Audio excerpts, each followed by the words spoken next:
ये तस्वीर आप देख सकते हैं करनाल से, जहां पर आप देख सकते हैं कांग्रेस के कार्यकर्ताओं के द्वारा एक अहम प्रेस वार्ता की जा रही है, क्योंकि कल करनाल में होने जा रहा है अभिनंदन समारोह। जहां पर आपको बता दें, सांसद दीपेंद्र हुड्डा का अभिनंदन समारोह किया जाएगा। राज्यसभा चुनाव में आप देख सकते हैं जीत के बाद किस तरीके से एक कार्यक्रम का आयोजन कांग्रेस के तमाम कार्यकर्ताओं के द्वारा किया जा रहा है, उसको लेकर आज एक करनाल में अहम प्रेस वार्ता भी की जा रही है और कार्यक्रम की जानकारी देते हुए नजर आ रहे हैं कार्यकारी अध्यक्ष हैं सुरेश गुप्ता, और उनके साथ आप देखते हैं कांग्रेस के कई कार्यकर्ता हैं। ग्रामीण जिला अध्यक्ष है राजेश वैद, वो भी उनके साथ साथ मौजूद हैं और कार्यक्रम को लेकर जानकारी देते हुए नजर आ रहे हैं। भारत के प्रधानमंत्री, भाजपा की सरकार की ये विदेश नीति जो फेल हुई है, ये सब मुद्दे लेके हमने 12 तारीख को 11 बजे जो प्रोग्राम है हॉकी स्टेडियम के पास वहाँ रखा है। मंगलपुर चौक से हम ITI चौक, अशोका नर्सरी क्रॉस करके और मंगलपुर चौक से लेफ्ट होके हॉकी स्टेडियम में हमने ये प्रोग्राम रखा है। और हमारा सभी कांग्रेस के साथियों से, करनाल की जनता से हमारा निवेदन है कि सब साथियों से कि वहाँ सब पहुँचें और दीपेंद्र हुड्डा जी का सभी साथी जोरदार अभिनंदन हम करेंगे। का समय स्थान हॉकी स्टेडियम के पास बिल्कुल। हाँ, सबसे पहले तो मैं जिला करनाल कांग्रेस कमेटी ग्रामीण की तरफ से हमारे कार्यकारी प्रदेश अध्यक्ष सुरेश गुप्ता जी, चौहान साहब, नारंग साहब, सरपंच साहब, कंबोज साहब और जितने भी मीडिया के लोग हैं, आप सबको भी स्वागत करता हूं। आज मुद्दा ये है कि इस देश के अंदर जो बीजेपी है वो सत्ता के नशे में इतनी चूर हो चुकी है कि वो आज इंसान को इंसान नहीं समझ रही। इसका अभी एक उदाहरण देखने को मिला जब सत्ता के नशे में चूर असम के मुख्यमंत्री हेमंत शर्मा बिश्वा ने, जो इस देश के सबसे सीनियर 80+ और 7-7 बार के सांसद, MLA, राज्यसभा में उपनेता, लोकसभा में विपक्ष के नेता रहे और सबसे पुरानी पार्टी कांग्रेस के राष्ट्रीय अध्यक्ष आदरणीय मल्लिकार्जुन खड़गे जी के प्रति इतने अपशब्द कहे, जिसका पूरे विश्व में एक गलत मैसेज गया है। ऐसी शब्दावली उन्होंने बोली उनके बारे में जो मतलब कि राजनीति क्या सामाजिक जीवन भी स्वीकार्य नहीं है। तो इन तमाम मुद्दों को लेकर कल एक विशुद्ध रूप से राजनीतिक हमारा कल कार्यक्रम है। हमारे प्रदेश कार्यकारी अध्यक्ष हैं, इनकी अध्यक्षता में कल कार्यक्रम है। तो सभी से मेरी प्रार्थना है कि जो व्यक्ति इस तानाशाही सरकार से त्रस्त है, चाहे बढ़ती महंगाई हो, बढ़ती बेरोजगारी हो, करेंसी का अवमूल्यन हो, गैस की बढ़ती किल्लत हो, इन तमाम मुद्दों को लेकर कांग्रेस पार्टी का कल ये कार्यक्रम रखा गया है, जिसमें हरियाणा के सबसे तेज तर्रार 5 बार के सांसद और CWC के मेंबर और बहुत मेहनती जो हर हफ्ते करनाल आते हैं और पूरे प्रदेश में दौरों पे रहते हैं, मतलब जिनकी सुबह निकलते हैं, रात को अपने घर जाते हैं 2-3 बजे। तो वो ऐसे हमारे मेंबर पार्लियामेंट दीपेंद्र हुड्डा जी इस कार्यक्रम में मुख्य अतिथि के तौर पर पहुंच रहे हैं। तो मेरी सभी साथियों से प्रार्थना है कि भाई इस में अधिक से अधिक पहुँचे और बीजेपी को करारा जवाब दे जो इसकी ये गलत नीतियाँ हैं।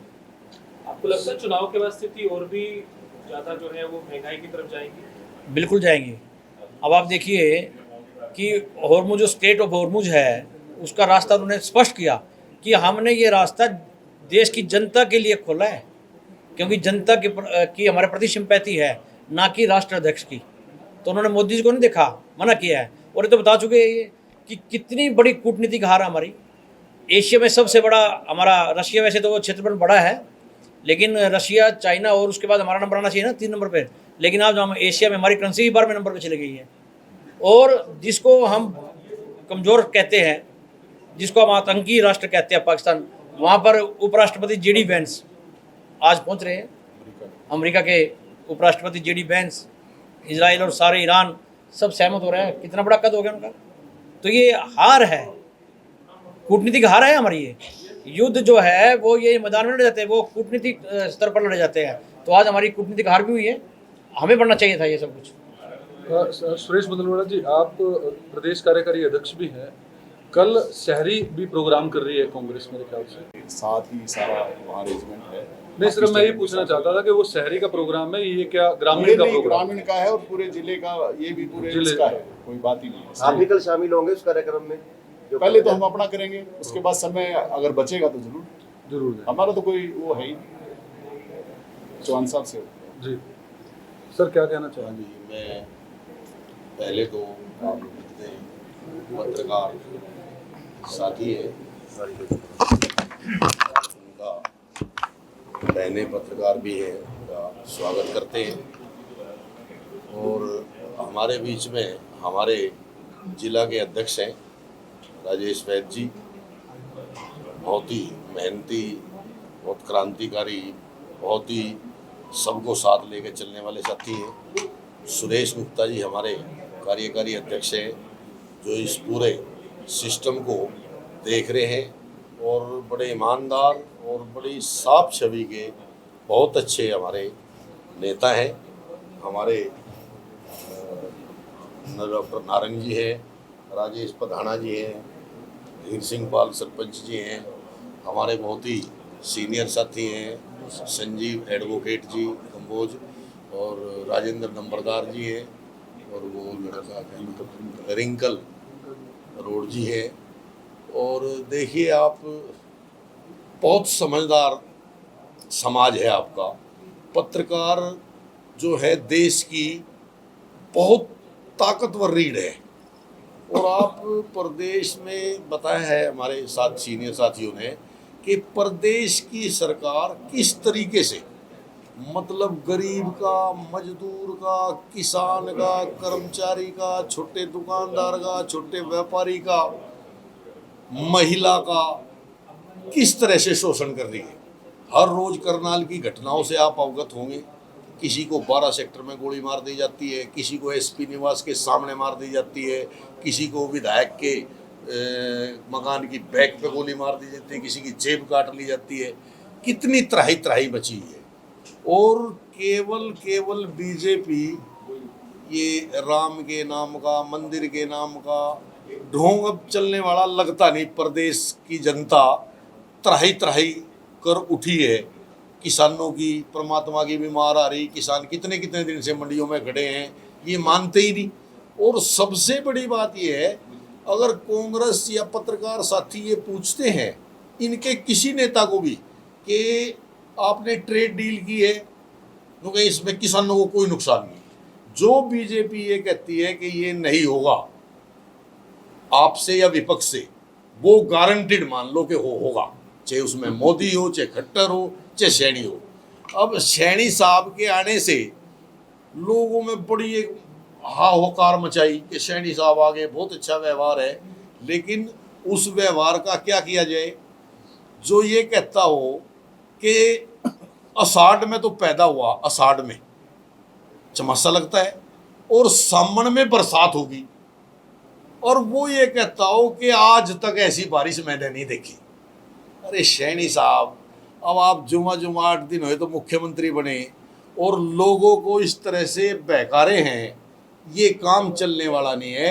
कांग्रेस पार्टी ने एक एक आदमी की समस्याओं को देखते, जिला अध्यक्ष को, कार्यकारी अध्यक्ष को, प्रदेश अध्यक्ष को, हमें अपने राष्ट्रीय अध्यक्ष को, सबको ये समस्याएं रखी हैं।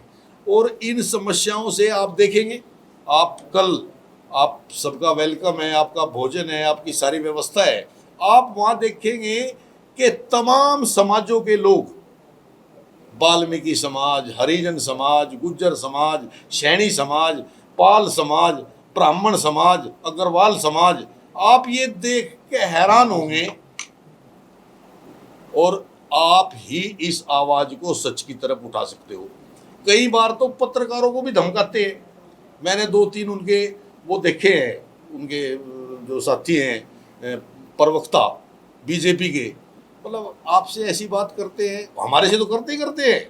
हम तो उनके लिए मूली गाजर हैं, लेकिन आप तो एक सम्मानित सिस्टम के लोग हैं। बहुत देश को आपकी बहुत बड़ी आवश्यकता है।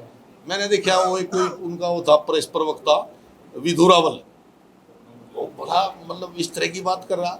इसलिए अगर इस प्रदेश को बचाना हो तो पत्रकार साथियों ने भी साथ लगना पड़ेगा, हमारी आवाज उठानी पड़ेगी। कर्मचारी रोज हाहाकार मचा रहे।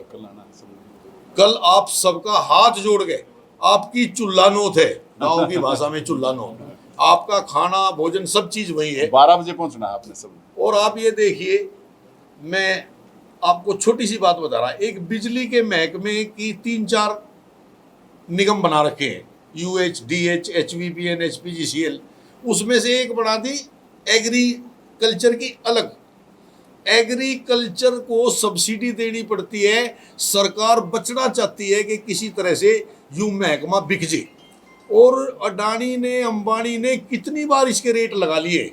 उन्हें रेट इसलिए लगाए हैं कि DH को लेने के लिए तैयार है, UH को लेने के लिए तैयार हैं, HVPN को लेने के लिए तैयार हैं, HPGCL थर्मलों को लेने के लिए तैयार हैं, लेकिन एग्रीकल्चर को नहीं लेते। एग्रीकल्चर में जो कर्मचारी जाना चाहेगा उसको ऑप्शन हो जाएगी। एग्रीकल्चर एक छोटा सा महकमा बन जाएगा और ये पूरी अडानी को दे देंगे। आज जिस बिजली की रोशनी में आप यहाँ बैठे हैं, ईमानदारी से पत्रकार बंधुओं आप बता सकते हो, ये गुजरात से बिजली आती है। खंबे हमारे, जमीन हमारी, कर्मचारी हमारे, और उनको वहां से जो यूनिट निकलती है उसका प्रॉफिट का रेट वही अडानी जी को मिल जाता है। इस देश को बेचने की तैयारी है और हम इन पूरी समस्याओं को लेके कल सांसद महोदय को, बहुत हमारे स्वच्छ नेता और साफ नेता हैं, अध्यक्ष जी को, कार्यकारी अध्यक्ष जी को, नारंग मणि जी डॉक्टर साहब को, कंबोज साहब को, ये दिखाना चाहते हैं कि ये देखिए एरिया में क्या हालात है। आपसे भी हमारी इसीलिए अनुरोध है कि कल आप देखोगे फटे कमीज, फटे बनियान वो लोग मिलेंगे, वो नहीं मिलेंगे जिनकी करीज नहीं टूटती, वो नहीं है वहाँ, आपको वैसी पब्लिक मिलेगी। इसलिए आपसे नम्र निवेदन है और हमारे तमाम नेताओं से भी हमारा ये अनुरोध है कि वो करनाल में आपका ही प्रोग्राम है, राजेश वैद्य जी का लगा लो, सुरेश गुप्ता जी का लगा लो, और सभी का है उसमें सारा। आप सभी चौहान साहब बहनें का भी, सारा का, संजीव परिवार कपूर। भी आपका, आपकी बैठने की व्यवस्था ठीक ठाक होगी तो आप आइए, मोस्ट वेलकम। धन्यवाद। संजीव कंबोज जी। मैं करनाल की जनता को इनवाइट करना चाहूँगा कल के लिए। कल 11 बजे का समय है। RK पुरम जो करनाल शहर में पड़ता है उसके साथ एक स्टेडियम है हॉकी का, वहाँ पे मैं करनाल की जनता को आमंत्रित करना चाहूँगा। वो किस लिए? क्योंकि जो विपक्ष होता है, लोकतंत्र में विपक्ष जनता की आवाज़ होता है। तो ये जो सत्ता जनता की तो आवाज़ को दबा रही है, उसी को ही हमें उजागर करने के लिए हम सभी साथी इकट्ठा हुए हैं। वहाँ पर जनता की आवाज़ को उठाया जाएगा कि कैसे इस देश में भ्रष्टाचार, इस देश में बेरोजगारी ये कैसे पनप रही है। भ्रष्टाचार ये दिखाया जाएगा, वहाँ पे बताया जाएगा कि हमें बताया गया कि करनाल में 1000 करोड़ रुपया खर्च हुआ है। आप मेरे सभी पत्रकार साथी यहाँ बैठे हैं, सभी लीडर साहब बैठे हैं, सभी करनाल में घूमते हैं। एक स्थान ऐसा दिखा दीजिए कि जहाँ पर करनाल में 1000 करोड़ रुपया लगा हो। आपका प्रॉपर्टी ID, आपका इंतकाल बिना सुविधा शुल्क के अगर होता हो तो आप मुझे बता दीजिए। करनाल के अंदर सारा सराउंडिंग में अवैध कॉलोनियाँ पनप रही हैं जिसमें सत्ताधारियों का हाथ है। आप सबको इंटरनल सबको बता के क्या हो रहा है। बेरोजगारी के बारे में ये बताया जाएगा, करप्शन के बारे में सब बताया जाएगा, क्राइम के बारे में सब बताया जाएगा। तो वहाँ पर हम सब साथी जनता की आवाज़ उठाने के लिए सारी बातें वहाँ पर आपको बताई जाएंगी। तो आप सभी से निवेदन है, पत्रकार साथियों से और करनाल की जनता से, कि आप सभी जितनी तादाद में हो आप वहाँ पर पहुँचिए। सबका लंगर का, खाने का सबका प्रोग्राम वहाँ पर किया गया है और हम पूरी जोर शोर के साथ विपक्ष में होने के नाते पूरी जोर शोर से वहाँ पर आवाज़ उठाई जाएगी। आपका बहुत बहुत धन्यवाद। नारंग साहब। भी पत्रकार भाइयों का यहाँ पहुँचने पर हार्दिक अभिनंदन करता हूँ। जैसा कि आप सभी जानते हैं कि मैं काछवा से सरपंच रहा हूँ 2010 से 15 में, और मैं गांव की हालत को बेखूबी जानता हूँ। मैंने ये देखा है कि जब कांग्रेस की सरकार थी तो एक खुशहाली होती थी, हर गांव में, हर घर में हमें खुशहाली देखने को मिलती थी। लेकिन जैसे ही ये पूंजीपतियों की सरकार आई तो वो खुशहाली वहाँ से गायब हो गई। वो इसलिए क्योंकि आज हम तहसील में चले जाते हैं, रजिस्ट्री कराने जाते हैं, तो जो रेट पहले होते थे उनसे ट्रिपल 4 गुना रेट हो गए। आप देखिएगा, अभी तो चलो थोड़ा बहुत ये कभी गैस सिलेंडर ऊपर चला जाता है, कभी नीचे आ जाता है, तो ये तो एक तमाशा बनाया हुआ है सेंट्रल गवर्नमेंट ने। और जितनी महंगाई इन 10 सालों में बढ़ी है, आप देखेंगे कि आम जनता, जो गांव की जनता है, क्योंकि मैं गांव में रहता हूं, मुझे गांव का भली भांति पूरा विचार है, आम जनता भी त्राही त्राही कर रही है। और मुझे इतना पता है कि हमारी जो हिंदुस्तान की अर्थव्यवस्था है वो गांव से ही शुरू होती है। अगर हम अपने गांव को ठीक नहीं कर पाते तो हमारी अर्थव्यवस्था भी डगमगा जाएगी। तो ये जो हम प्रोग्राम, क्योंकि हमारी जो संगठन बना है वो अभी कुछ महीनों में बना है, तो अभी जब संगठन बना है तभी बीजेपी को थोड़ी तकलीफ भी है। तो इसलिए मैं यही चाहूँगा कि ये जो हम प्रोग्राम करने जा रहे हैं, ये प्रोग्राम इसलिए करने जा रहे हैं ताकि जो बीजेपी की गैर जिम्मेदाराना व्यवस्थाएं हैं उनको उजागर कर सकें, और जो बेरोज़गारी का आलम बना हुआ है उसको भी उजागर कर सकें। आप सभी प्रेस बंधुओं का हार्दिक स्वागत। और कल